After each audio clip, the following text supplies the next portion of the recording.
Horses. Powerful, graceful, and thunderously fast. No animal has made a greater impact on society or given humans more freedom and mobility than horses.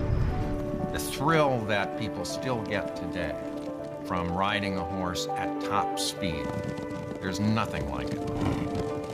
Whereas if you get on the back of a cow, it's not that great an experience. Centuries before Egyptians built the pyramids, Eurasian nomads unlocked the power of horses and used them to reign supreme over vast territories of the ancient world. But how did they do it?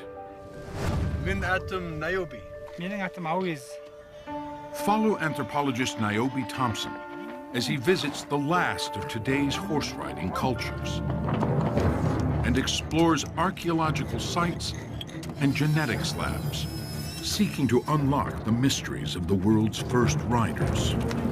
The horse transformed what it means being human.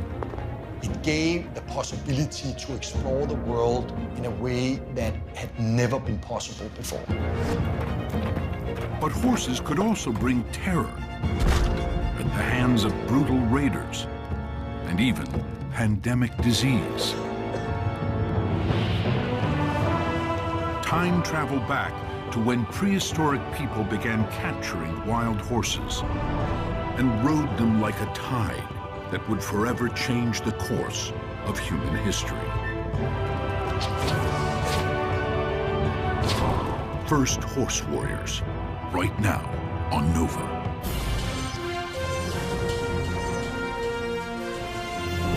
Major funding for Nova is provided by the following.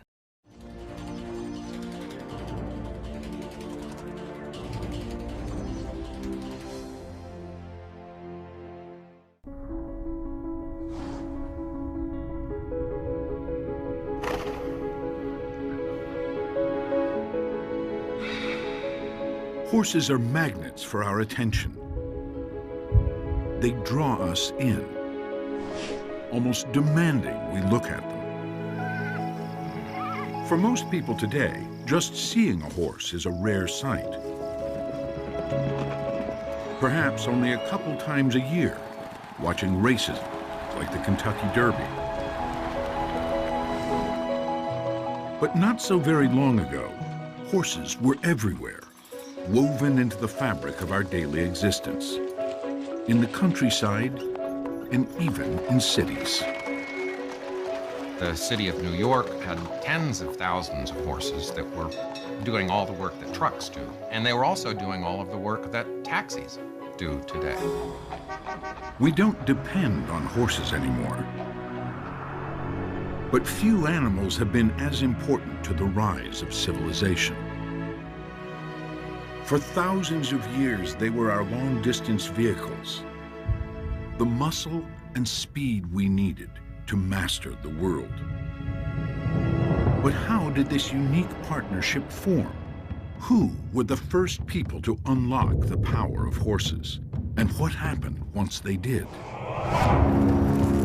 Recent discoveries in archaeology and paleontology, genetics, and even linguistics are revealing the identity of the world's first riders, as well as the extraordinary relationship humans forged with horses, and how that bond would change the very course of history. Horses appeared on the scene long before we did, but surprisingly looked nothing like the majestic creatures we see today. 55 million years ago, they are small and move like agile dogs. This dawn horse is well suited to the tropical forests covering much of the earth back then, living and foraging among the dense foliage. It stayed hot for millions of years, and in all that time, dawn horse hardly changed at all.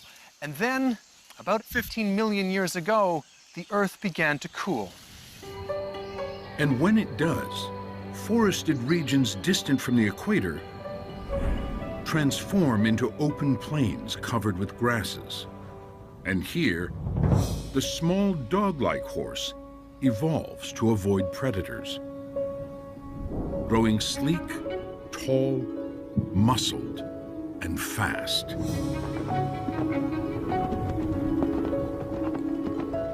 Although horses first appear in North America, as their numbers grow, they migrate across Beringia, the land bridge that once connected the continents. More than 100,000 years ago, herds of horses in Europe and Asia prove a rich source of meat for Stone Age hunters.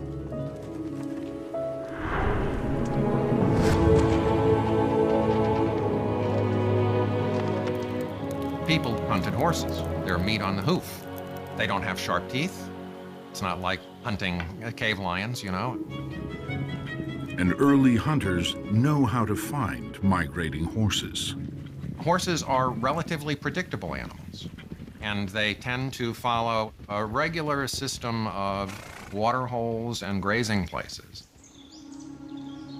At Sous-Loutrey in central France, there's evidence ancient hunters regularly ambushed horses. At Sous-Loutrey, for about 20,000 years, people were driving wild horses into a kind of cul-de-sac and then killing them with spears for food. This chunk of earth excavated at Sous-Loutrey is dense with horse bones, revealing just a tiny fraction of the tens of thousands of horses slaughtered here over the centuries. At Chauvet Cave in southern France, the importance of the horse to our Stone Age ancestors is on clear display. When you look at this marvelous wall, you see all of the major animals of the Stone Age world depicted. You've got reindeer and mammoths, big cats, but the horse seems to play the most prominent role. From their art, many experts believe ancient humans were making a spiritual connection to these animals. Despite such reverence, prehistoric humans may have overhunted horses. And by about 10,000 BC, when a changing climate may have also depleted their numbers, horse herds became scarce in Europe and disappeared entirely in the Americas, where they would not return until European explorers sailed them back in ships. But on the grassy steppelands of Central Eurasia, the descendants of horses that migrated from America flourish.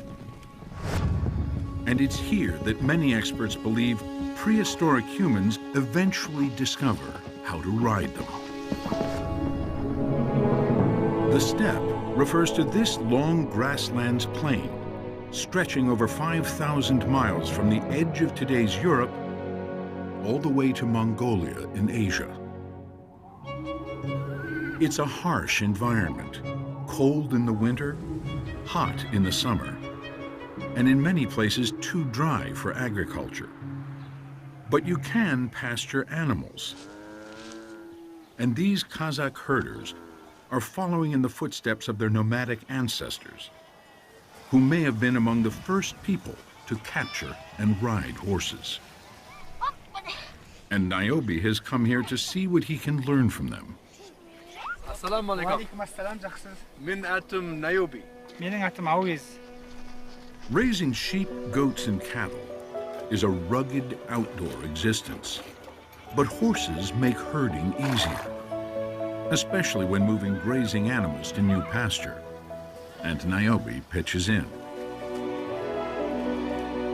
It was surely a big change to turn wild and wary steppe animals into the working horses we see today. So who were the first people to tame wild horses?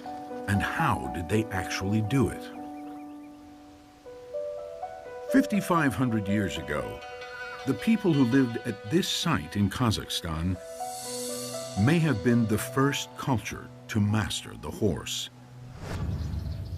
The site was discovered 40 years ago when Russian archaeologist Viktor Zybert noticed circles in the earth that turned out to be large houses belonging to a steppe people anthropologists call the Botai. Prior to creating this village, the Botai are strictly nomadic, living off the land, foraging and hunting and eating what they could find. But then they settled down and changed their lifestyle. By the vast number of horse bones uncovered at the site, they began eating horse meat almost exclusively. But is eating horses the only use the Botai had for these animals? Or could they be riding them as well?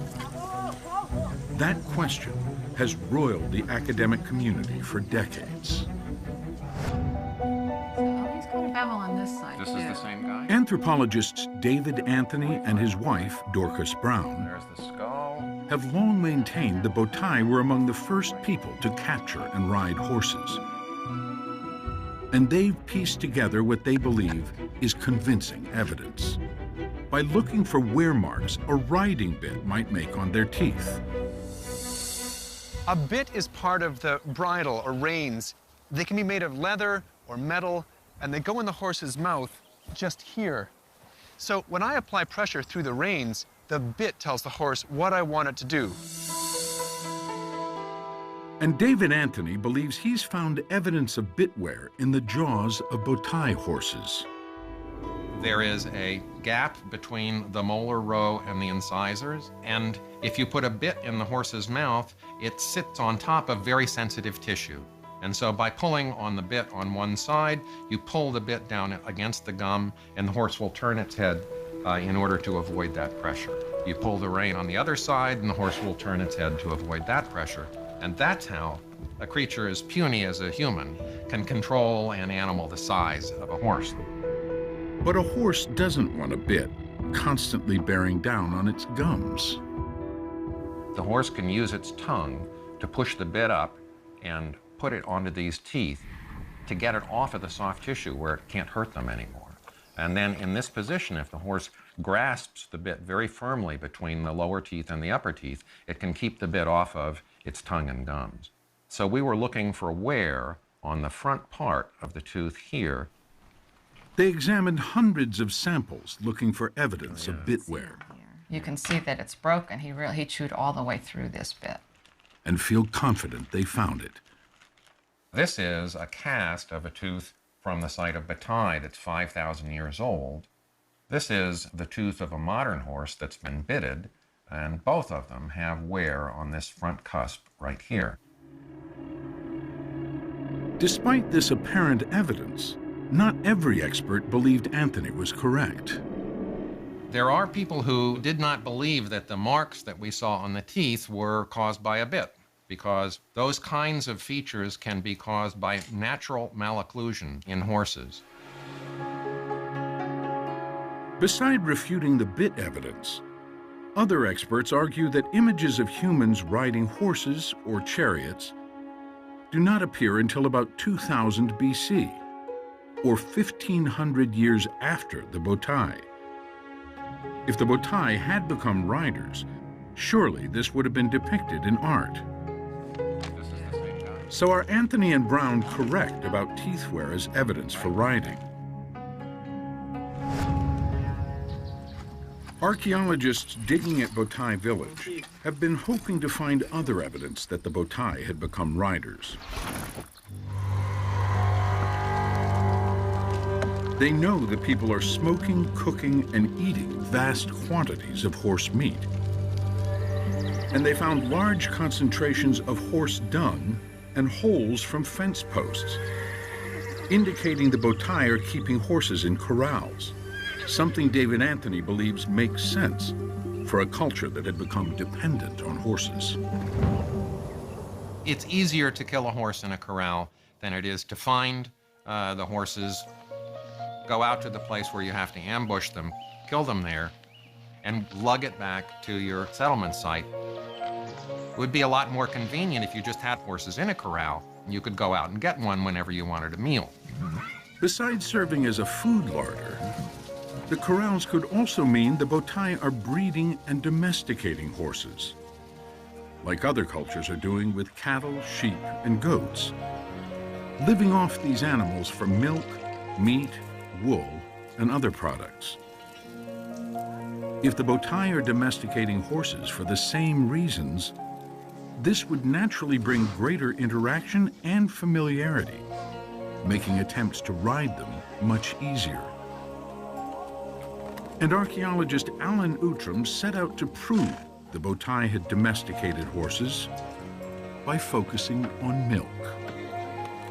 If people could milk cattle very early on, then people that were living off horse products, why would they not also milk horses? And if you've got horse milking, you've got a smoking gun for domestication, because no one's going to argue with you that people are running after wild horses to milk them. If the Botai had been milking tame horses, these broken pottery vessels may have once contained their milk.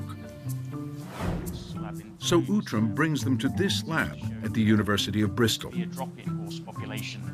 He wants chemist Richard Evershed to use a process called an isotopic analysis. It'd be interesting to know what this little blip is down here. To see if he can find residues of milk fat still clinging to the pottery, even after 5,000 years buried in the ground. The basis of what we do is to look at the organic compounds, the fats, that have absorbed into the wall of the pot. And actually, they're pretty tough to extract. And we've had to develop some methods to actually open up the structure. At first, it's all handwork. We drill off the surface of the pot to reveal a sort of a fresh ceramic surface. And then we literally break off a small piece, about 2 grams, and we put it into pestle and mortar, and we literally grind it to a powder. We pound it to a fine powder. And what that is doing is opening up the pores in the pot. This will hopefully free traces of specific chemical fingerprints, called isotopes, of any organic substance the pottery once contained, including milk fat. The powder is then liquefied and placed into this machine that heats it and analyzes the chemical signature of the gas vapors being released to see if those signatures match the ones known to come from horse fat. So these are the results of the isotope analysis, and you can see these 2 major peaks, and these are the fatty acids that tell us we've got an animal fat. A good start, but evidence of fat doesn't necessarily mean milk fat. It could be carcass fat. We can't say from just looking at these peaks exactly what type of fat we've got. And since the Botai are eating horses, and if you're cooking meat in a pot, you will obviously get the deposition of a lot of fat as the meat is cooked. So that didn't work. No. They go back to the drawing board, realizing they need a way to clearly distinguish milk fat from carcass fat. And the best way to do that would be to go to the original Botai environment in Kazakhstan and gather samples of mare's milk. The grasses mares eat today should be composed of elements like hydrogen or oxygen that are similar to those their ancient ancestors ate. It's the you are what you eat principle. So you're inheriting the isotope signatures of different foodstuffs that you're eating. In spring, when mares are nursing, their milk absorbs elevated levels of a hydrogen isotope called deuterium that's in water and grasses. And this elevation will only be in the milk fat, not in their carcass fat. When the team analyzes the modern milk samples, they find elevated deuterium peaks that match perfectly those from the Botai pottery. This confirms Alan Outram is right. The Botai had been milking domesticated horses. I don't think anyone can seriously argue that you haven't got decent control of animals if they've been milked. But it takes practice to milk a horse. as Niobe discovers. Milking a horse is all about tricking the horse. So what happens is someone brings a foal in, the foal sucks the milk from the teats, the milk falls, and then they pull the foal away quickly, and someone rushes in and milks the horse. As soon as the mare knows that it's not the foal or suspects something's different, the milk dries up. The mare sensed that I didn't really know what I was doing, and as soon as I got a bit of milk out, the teats dried up. They had to bring the foal back in. It's really hard. Just a little bit. Only horses used to a human touch would have allowed the bow tie to milk, tame, and ride them. And so by the time you start to pile all of this evidence on, the people living in sedentary villages, milking the mares, eating the horse meat, it's fairly evident that you have domesticated horses there. And gathering large herds of domesticated horses would be extremely difficult without horse riders to herd them. If you ask people who manage horses today, how can you manage horse herds without riding horses? They laugh at you. Of course you have to be on horseback to manage herds of horses.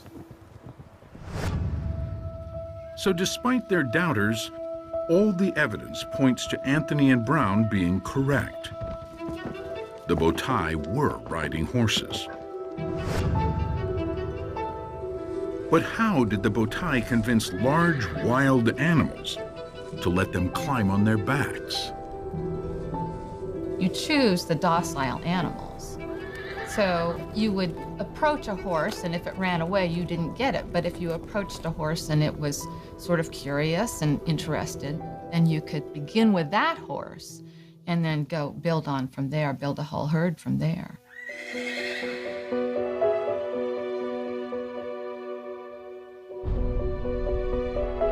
Oh, I think the first riders were getting bucked off pretty fast.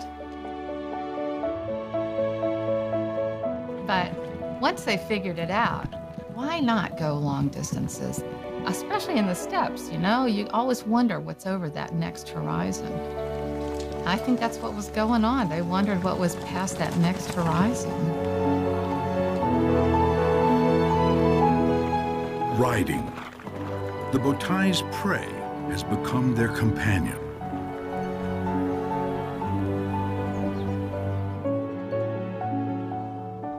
Riding this magical creature must have felt like breaking a law of nature.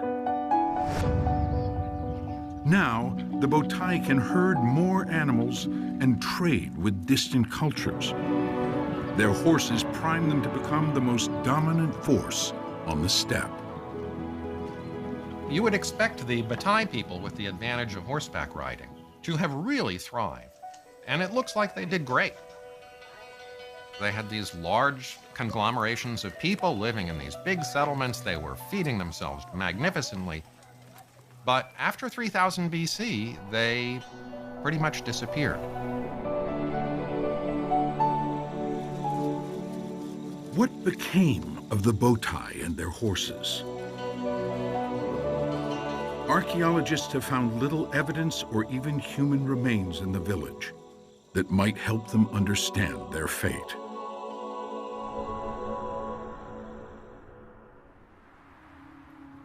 And that's what makes this discovery by Alan Outram's team so important.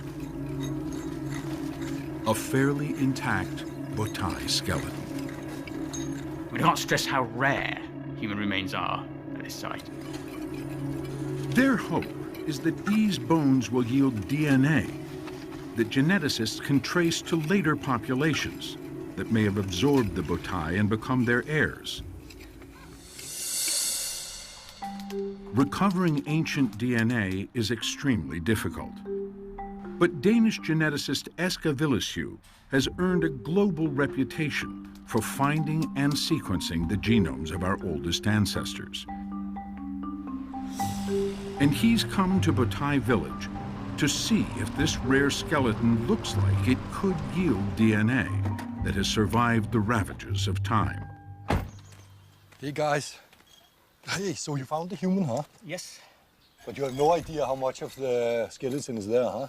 We don't yet. There are quite a lot of bone fragments all around. Some of them are horse bones. Yeah, yeah. Eske is impatient to get specimens back to his lab, but he'll have to wait for the meticulous process of uncovering fragile bones from the packed earth, and then hope for the best. We are getting DNA out of a lot of specimens that we 6-7 years ago didn't think you could get anything out of whatsoever, right? And now they're working. So, I mean, it's really hard to predict whether this specimen will work or not, but I'm pretty optimistic. When you have cleared the head, can we kind of remove the lower jaw to get a tooth? I think the lower jaw will come away. By itself, huh? Yeah. Eske wants a tooth because the DNA inside is protected by an outer coating of enamel. The team gives him one. Wow, okay, this is beautiful. This is beautiful. This is beautiful. No, this is fantastic. Yeah. Amazing, yes. Yeah. Thank you very much. You're very welcome. Yeah. And there's something else. Oh, hey, there's a petrus there, right? Yeah. Wow.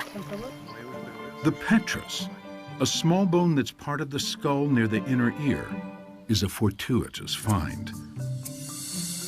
So the petrus bone is the most dense bone in the human body. Therefore, the DNA preservation is better than in other parts of, you can say, the post-skeleton material. After months of work, Eske and his team identified the genetic signature of the Botai villager. They expected to find traces of his genome in later steppe cultures, but stunningly, they couldn't find it. The Botai people, if you want, as far as we know, haven't left any direct descendants. Despite their resources and well-established community, the Botai somehow died out. It's kind of tragic irony that they do something extremely challenging. They domesticated the horse, probably one of the most influential events in human history. But they don't take over the world with this new major power they have. I mean, they become a dead end, right? They don't have an impact. As it turns out, we know more about the fate of Botai horses than the Botai people. French geneticist Ludovic Orlando has also come to Botai village to collect bones for DNA sampling. In his case, horse bones, not human ones. If these are indeed the remains of the world's first domesticated horses, then Orlando believes it's very likely their genetic signature will have passed on to all domesticated horses living today. He took samples back to his lab to see if his theory was correct. I was expecting the first population of domestic horses to have been the source of all and every possible domestic horse that lives on the planet today. But when he ran the tests, the results came as a shock. I have no way to express how wrong I've been, actually. When Orlando sequenced the Botai horse genome and looked for its signature in modern horses, he couldn't find it. As if the Botai horses, like their masters, had disappeared. But then, in a surprising twist, he found them in the least likely horses imaginable.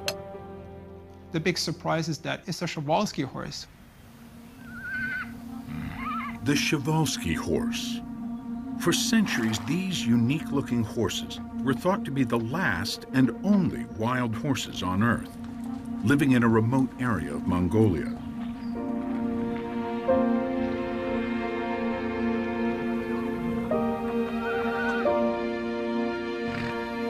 As it turns out, they are the genetic descendants of Botai horses that returned to the wild when their masters disappeared. So these last of the wild horses are actually descendants of the first domesticated horses, a living legacy of their Botai masters. Although the Botai fade away, Another steppe culture seizes the mantle of horse kings. They are called the Yamnaya. Bands of nomads who roamed a territory north of the Black and Caspian Seas at the start of what's called the Bronze Age. By about 3000 BC, they become the greatest horse culture of the ancient world. The most important thing about the Yamnaya culture is that they were the first culture to take advantage of both horseback riding plus wagons. Although the first wagons are heavy and crude-looking, they are a breakthrough technology. Wagons stocked with food and supplies, accompanied by horse-herded flocks, allowed the Yamnaya to easily move to the best pasture lands. And in no time, the Yamnaya are out-competing other steppe cultures. The horses helped them increase their herds. And so they could get more sheep, more cattle, and more meat. And so they became wealthier. Horse herders could beat everybody up. And if anyone dares to resist the Yamnaya, here too, the horse gives them the upper hand, literally. It was an advantage to ride up to somebody on a horse and use the horse as a platform. The height advantage is a real advantage. I think we find it hard to imagine how thoroughly they could overcome other populations who are just sitting there and unfortunately very, very vulnerable. Over time, the Yamnaya and other cultures they influence develop weapons like battle axes that are lethal on or off a horse. This battle axe was a very important piece. The edge is not sharp, it's not very good for cutting wood, but used in battle for, well, breaking skulls, it's very efficient. All over Europe, we find actually skulls which has been, well, broken by axe blows. With their horses, wagons, and weapons, the Yamnaya and other cultures they combined with begin to range ever farther from the central steppe, moving as far east as Mongolia and west into the heart of Europe. And David Anthony contends these aggressive nomads dominate almost every population they encounter, because many people begin speaking Yamnaya. Language is connected to power or to wealth. People drop the language they're speaking and adopt a new language because that language gives them advantages. But the Yamnaya left no written record of their language. So how could Anthony or anyone possibly know what their language looked like or sounded like?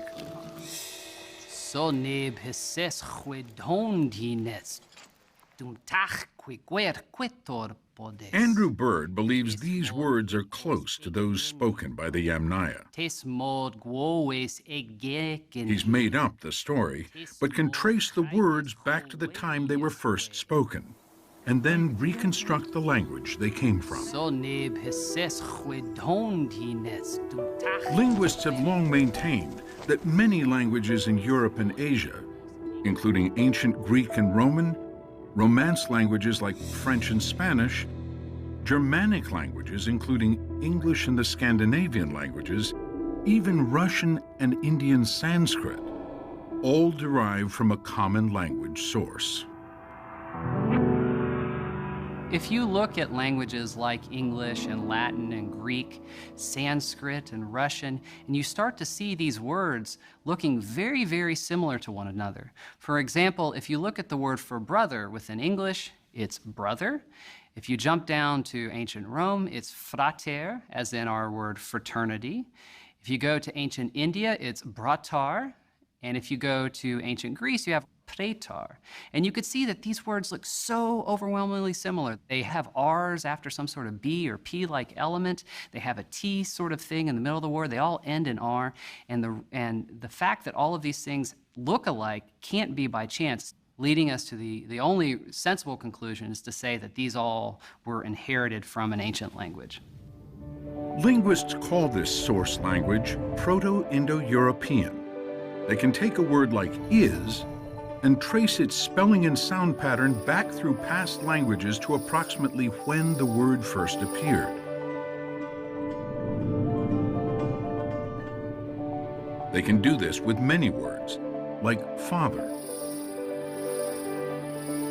And most seem to originate in the period of Yamnaya expansion. And some words, like wheel, connect directly with the Yamnaya and only appear after the Yamnaya become dominant. You can establish that the later Indo-European languages all expanded after 3500 BC because they have the wheel and wagon vocabulary. And wheels and wagons didn't exist. They had to be invented first. It's very much like the word hard disk. It shows up in dictionaries in 1978. And dictionaries before 1978 didn't have the word hard disk in them because it hadn't been invented yet. And so Proto-Indo-European must have been spoken after wheels were invented. Therefore, we assume that there was some ancestral language, which we can call Yamnaya, which was the source of all of these languages. But how did these bands of nomads overwhelm other cultures so completely that people began speaking their language? Shouldn't there be some indication they had become conquerors? There is very little evidence that what happened 4,800 years ago is related to violence, that there was a massive amount of warriors coming in and just like stabbing and killing everybody, because we don't find evidence for that. So how did Yamnaya language and culture spread across Europe and Asia? Is there something more tangible than language to account for their dominant presence? Back in Copenhagen, Eske Villesju had long puzzled over the question: which ancient cultures were most responsible for the ancestry of people living today? Our history, far back in time, is actually written still in our genes. And that means you can follow human history by analyzing the genome of these ancient individuals. He was especially curious about the Yamnaya. If they had dominated large parts of Europe and Asia, then their DNA should have passed on to future generations down to the present. His team began by sequencing ancient remains from across Eurasia, and then comparing them to a Yamnaya genome to see how widely the Yamnaya genes had spread.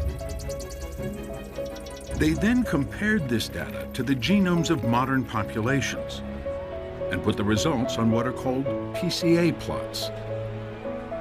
PCA is a way of understanding very simply and visually the differences in genetic ancestry between populations. For example, you put a bunch of people from Europe on a PCA, and you'll notice that the people in Northern and Southern Europe separate. The second thing you want to do on this is to overlay ancient populations on top of the modern populations and see where they lie. These two plots show modern population groups as gray dots in Europe and Central Asia. When we overlay the genomes of people who lived 10,000 and 8,000 years ago, we see almost no overlap, indicating little genetic connection to people living today.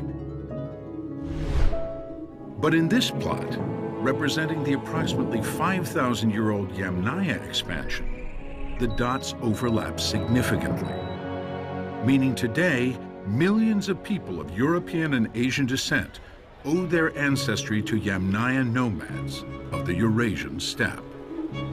What we didn't understand from the archaeology is the extent of the movement and the impact that the Yamnaya had on the genetic ancestry.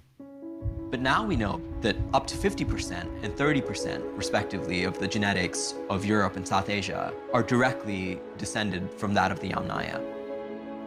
So the impact is huge, as much as any genetic ancestry that we have. And the Yamnaya could not have made such a massive and wide-ranging genetic impact without their horses and wagons.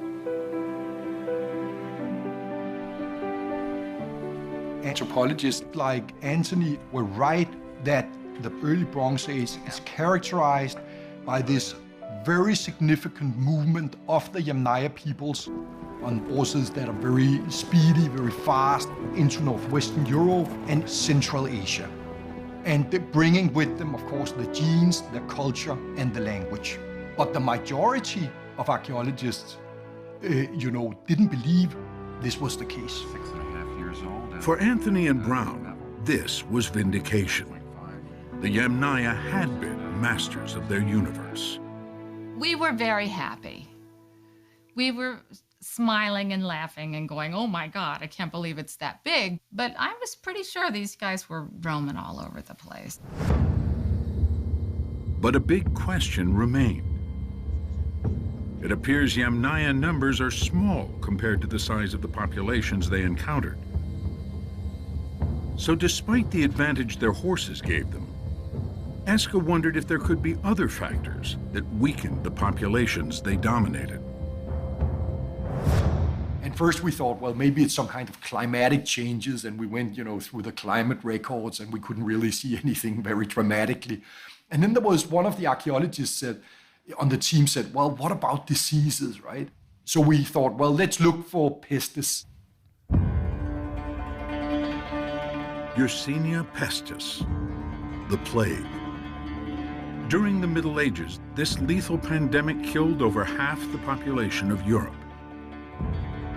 If it had struck during Yamnaya times, it might have decimated local populations, clearing a path for a Yamnaya takeover. Eska decided to see if he could find traces of the plague in the bones of the Yamnaya and the people they encountered. But he would need lots of human samples to test. Remarkably, in St. Petersburg, Russia, a rather unique anthropology museum had just what he needed.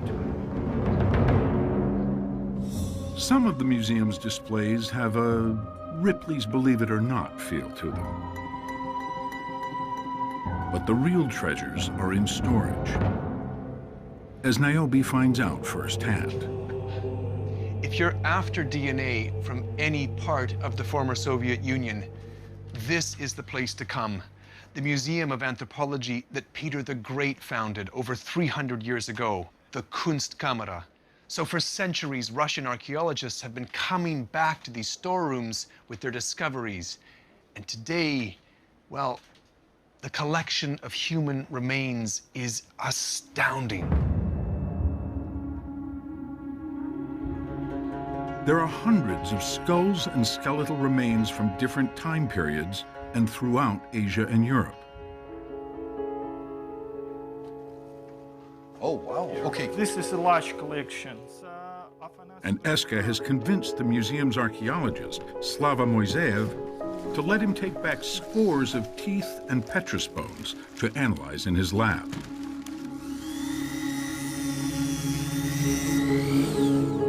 The two men work for days cutting samples. Nothing like the smell of fresh bone in the morning. Carefully documenting each specimen and literally pulling teeth.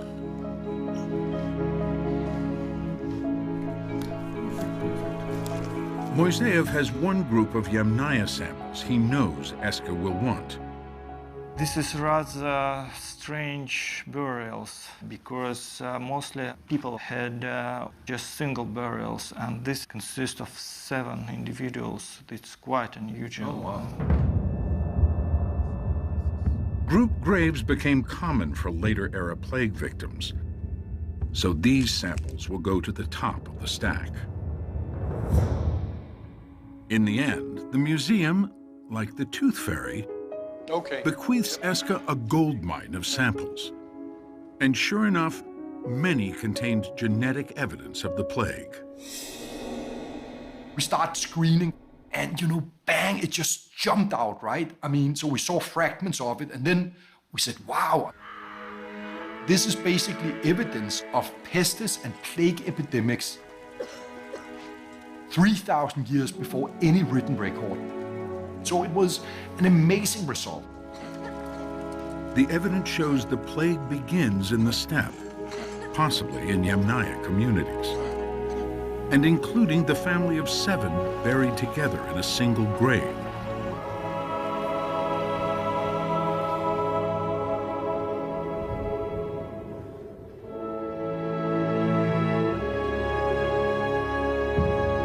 So clearly, at some point, the Yamnaya themselves are suffering horribly. But those that do survive probably develop immunity. And as they expand their reach, they become like the Grim Reaper on horseback, carrying plague germs with them. The plague is spreading with those people. Those people actually bring the plague into the regions that they move into. And where people have no previous exposure, only a few survive. And what happens to those survivors is an age-old story. The Yamnaya brought a really deadly disease with them that could have been responsible for a large part of the population replacement.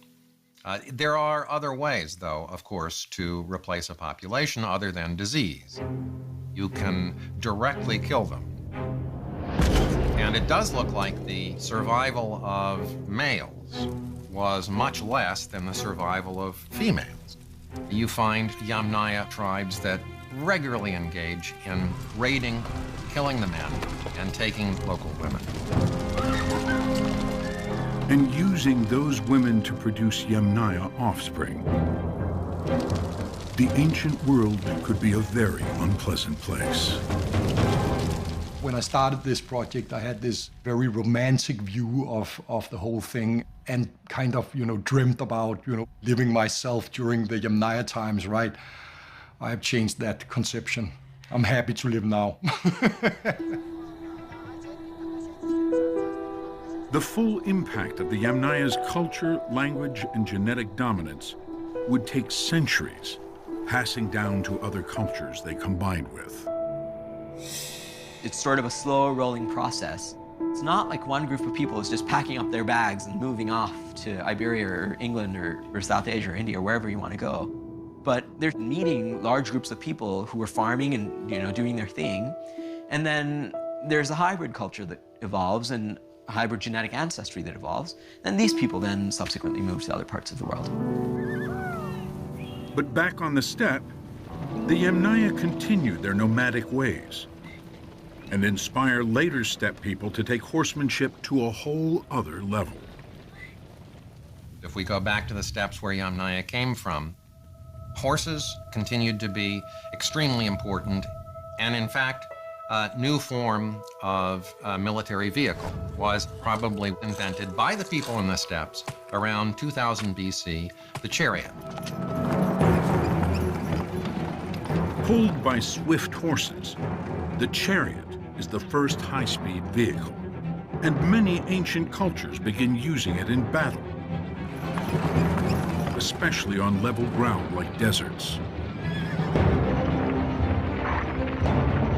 But the most significant developments come when the great horse cavalries of first the Huns and then the Mongols begin thundering across the steppe. These skilled horsemen could ride and shoot at the same time and become the most lethal military force the world has ever seen.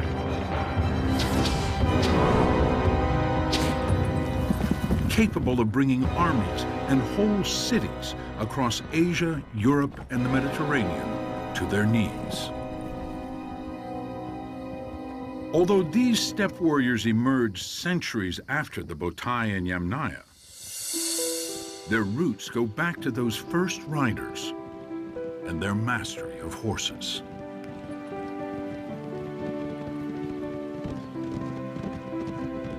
If you just think of some of the great empire leaders in history, for example, Genghis Khan or Alexander the Great, so many of them built their empire on the backs of horses. And that, of course, led to the spread of civilization, the spread of all kinds of technologies, the Silk Road, various trade routes. Everything hinged on having horses. The reverence ancient people had for horses, revealed first in early cave paintings, would continue for thousands of years. This bronze and gold sun chariot, discovered in Denmark, perhaps expresses this best and is one of the most important symbols of the Bronze Age. Here, the horse is God's partner, helping pull the sun across the heavens. We could wonder why the horse became the most prominent helpers of the sun. But I think the reason is that the horse was, and is, even today, perhaps the most aristocratic animal that you can find. A natural choice for a divine being, the very symbol of movement.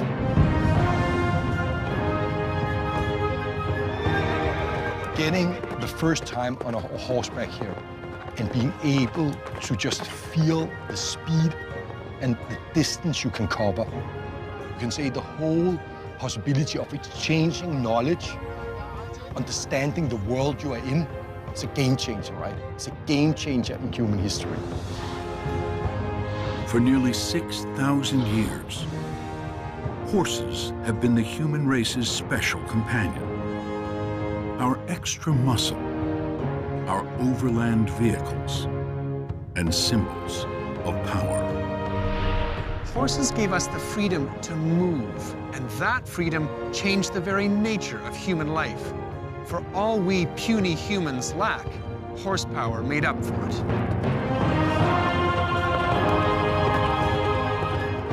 It's hard to imagine where we'd be, what our world would look like without horses.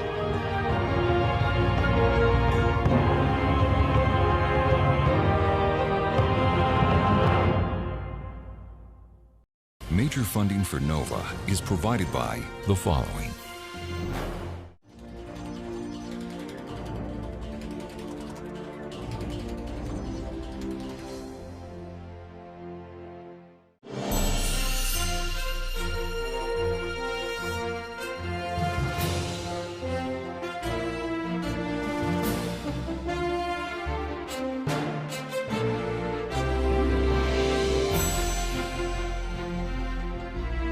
To order this NOVA program on DVD, visit Shop PBS or call 1-800-PLAY-PBS. This program is also available on Amazon Prime Video.